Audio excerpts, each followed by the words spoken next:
Baru-baru ni sahabat saya Perdana Menteri membuat satu statement mengatakan yang Johor ni negeri kaya tetapi banyak bocor. Ya, dia banyak bocor, kerajaan persekutuan yang bocorkan Johor. Ini saya cakap betul terang, saya tak nak bertapis.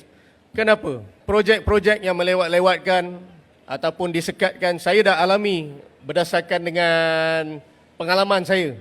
Bukan setakat bercakap teori, ni praktikal.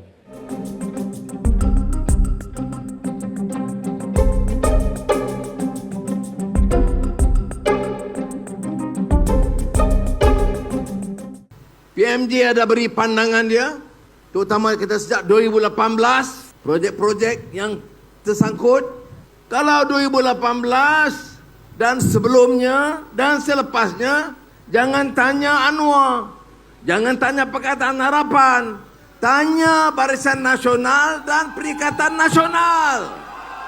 Jadi saya nak nasihat, ada seorang Esko Johor, selalu saya tak pernah jawab.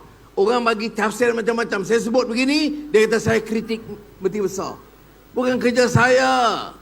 Bukan tempat saya nak kritik orang. Tak apa. Ya. Orang tafsir pulang pada orang. Yang kamu nak melenting sebab apa? Bila yang aku sebut nama kamu? Bila yang aku sebut kamu ini jawatan kamu? Tak ada. Ya. Saya cerita pasal dasar. Minyak dari Turkmenistan. Pelabuhan daripada Bintulu. Dan program-program untuk rakyat. Tapi Esko, amboi, baru Esko. Ini bukan PM ni tak tahu urus negara. Ambil wang dari Johor, tak bagi balik kepada Johor. Kamu belajar ekonomi di mana ini? Kalau nak kritik banyak pelaksanaan sekarang.